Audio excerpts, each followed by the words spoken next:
Adi ba kita? Gilo ka sa lalom oy. Mga idol, og tungod kay birthday sa akong pag-umangkon, nagpatuyok sila og baboy. Og natingala ba mo mga idol nga nagtuyok ra ang baboy niya, walay nagatuyok ka tao, way nakitang tao. Tungod na sa request sa nagtuyok sa inasal mga idol nga dili sila gusto magpakita sa kamera kay mahadlok silang ma-viral. Oh, di sila gusto ma-viral mga idol. So ato alang gihapon respetahan nila ang desisyon. So magtugtuyok ra ang baboy di usara, maluto ra manggihapon na siya. Mautong pagkaugma mga idol, nagplano dayon sila mga adto og dagat kay mga ligo lagi tungod kay daghan pa kaayong sobra sa ilang litson og sa ilang soft drinks. So dihang dapita mga idol ni kuyog dayon ko sa way pagduha-duha tungod kay dool ra unta mi og dagat pero talag sara mi makaligo og dagat, talag sara man gud mi manganhi.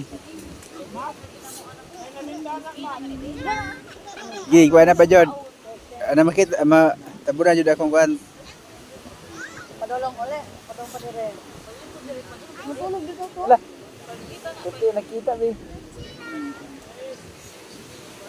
Lihok na doon. Tigaw ng bukto. Mangitkit. Ari akong tuhod. Apila akong tuhod. Inaya lang bigyan ang hangin mapalit.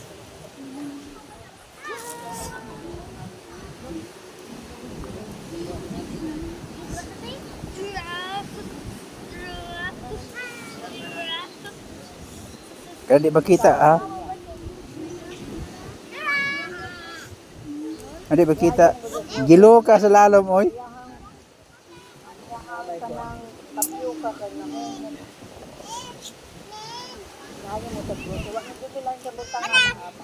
Babaw. Kani di na makita na. Mana Ari dapit kadi apil dapit. kayo pagka naluyat mo.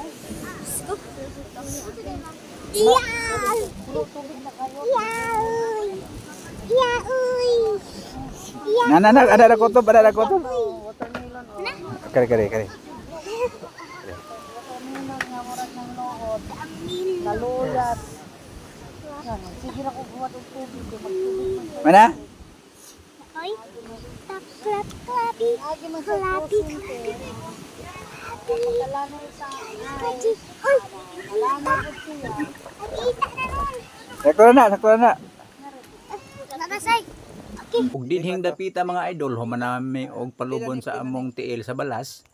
Kauban ni akong isuon aw nagpa-video ko sa akong mga pag-umangkon para makita pud ta og unsay adtong hitsura diri dapita. Nagsakit naman gud ni among tiil sala man ni arthritis ba ni o sa katigulangon da ba ni? O munang gapalubon mi sa balas. Dinhi lang sa takutob mga idol. Nya, salamat sa inyong pagtan-aw mga idol. God bless. Bye-bye.